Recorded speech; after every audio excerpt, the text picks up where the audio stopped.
오늘도 주님 안에서 승리하는 복된 하루가 되시기를 간절히 축원을 드립니다.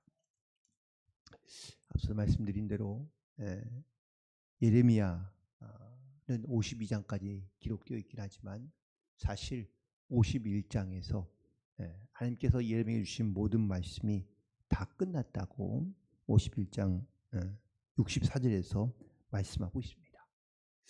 그런데 그럼 예레미야는 하나님의 말씀이 즉 이스라엘을 향한 심판의 말씀이 끝이 났는데 여기서 끝이 아니라는 것을 하나님께서는 이 52장을 통하여 분명하게 말씀하고 있고 선포하고 있는 것이죠.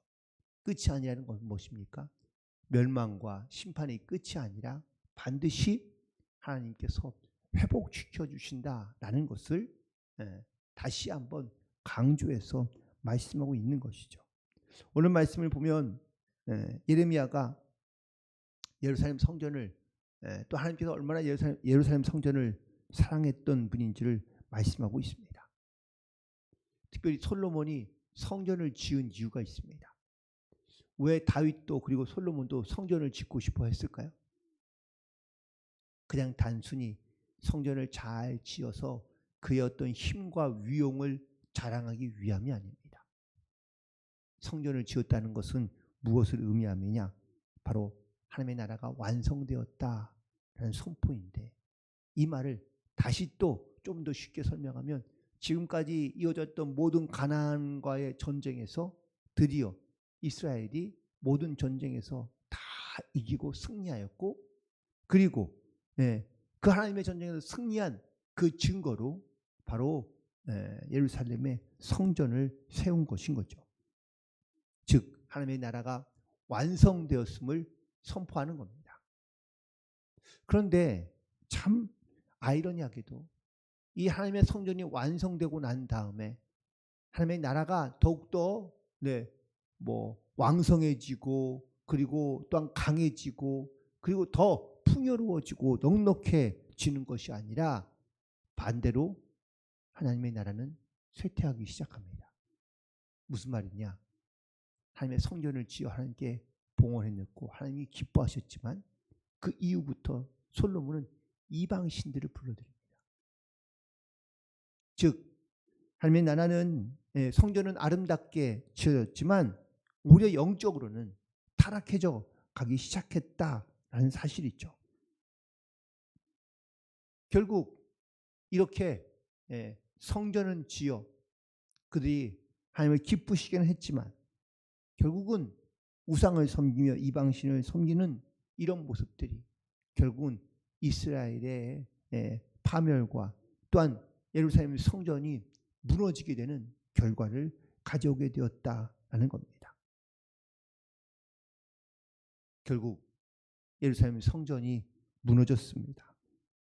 그리고 사람들은 포로로 끌려가게 됩니다. 오늘 본문에 있는 말씀 24절부터 26절까지에 있는 말씀, 27절까지에 있는 말씀을 보면 사로잡혀온 사람들의 이름들이 모습이 등장합니다. 대제사장이 붙잡혀 가고요, 성전의 문지기가 붙잡혀 가고요, 군사를 거느린 지휘관도 붙잡혀 가고요, 왕의 내시가 붙잡혀 가고요, 그리고 성에서 만난 평민들이 붙잡혀 갑니다. 왜 이런 사실들을 기록해 놓았을까 하는 것을 묵상해 보니 여기는 나라 안에 있는 모든 그런 종교적이건 아니면 정치적이건 군사적이건 아주 중요한 사람들이 다 붙잡혀 갑니다. 심지어 평민이었던 사람들도 붙잡혀 갑니다. 그리고 난 다음에 27절에 이 끝부분에 이렇게 얘기하죠. 유다가 사로잡혀 본국에서 떠났더라. 그 예루살렘에 있던 모든 사람들이 다 붙잡혀 가고 그리고 본국을 떠나게 됩니다. 그리고 본국을 떠난 사람들은 다 어떻게 되죠? 다 죽게 됩니다. 결국 하나님의 백성이 약속의 땅에서 쫓겨났다. 그리고 다 결국은 죽게 되었다라는 것을 말씀하고 있습니다. 과거 이스라엘이 가나안에 있는 모든 족속들을 다 쫓아내고요.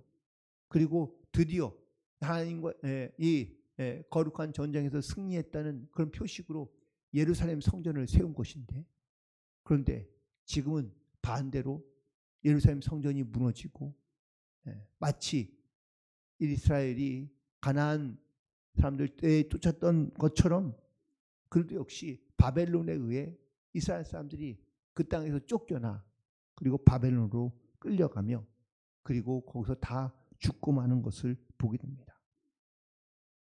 이렇게 되면 소망이 사라지고 또 끝난 것 아닌가요? 이쯤 되면 다시 새로운 소망을 말하기가 혹은 또 새로운 희망을 말하기가 어렵지 않을까. 그런데 또다시 새로운 희망과 소망을 말씀하고 있습니다. 특별히 28절부터 30절까지에 있는 말씀에 보면 이스라엘이 3번의 전쟁을 통하여 끌려간 포로의 숫자가 기록되어져 있습니다. 바로 첫 해에는 3,023명이 끌려가고, 그리고 두 번째 전쟁에서는 832명이, 마지막 3번째 전쟁에서는 745명이 끌려가서 결국은 4,600명이나 되는 사람들이 바벨론에 끌려가 포로로 살게 됩니다. 이렇듯 3번의 전쟁을 통하여 끌려간 이스라엘 백성들, 어쩌면 이들이 바벨론에 끌려가 포로로 살고 있지만 그들이 결국은 다시 회복하고 돌아오게 될 것이라는 것을 말씀하기 위해서 이 역사적인 기록들을 남겨두고 있는데, 근데 오늘 말씀을 보면서 마치 이스라엘 백성들이 애굽에 400년 동안 종살이 하다가 결국은 다시 거기서 출애굽하여 그들이 나오게 된 것처럼 이들이 많은 4,600명이 되는 사람들이 포로로 끌려가서 바벨론에 붙잡혀 있지만, 하지만 반드시 하나님께서 그들을 다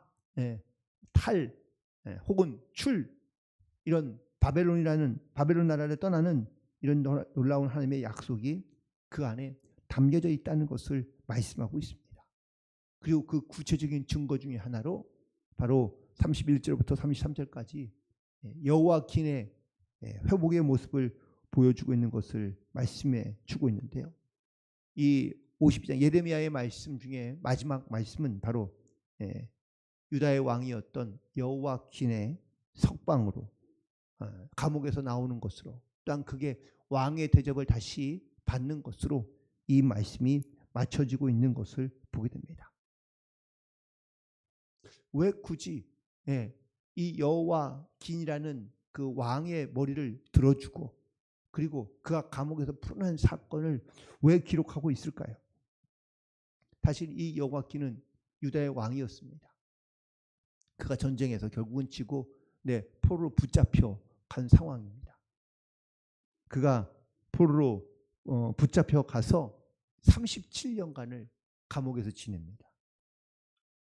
그러다가 그 오랜 세월을 인내하며 견뎌냈던 이 여호와긴은 후에 느부갓네살 왕, 그 에월무로닥이라는 왕이 그를 감옥에서 풀어주고, 또한 그에게 왕의 머리를 들어주어, 즉 그를 인정해주고 그를 세워주고, 또한 그를 높여주어서 그의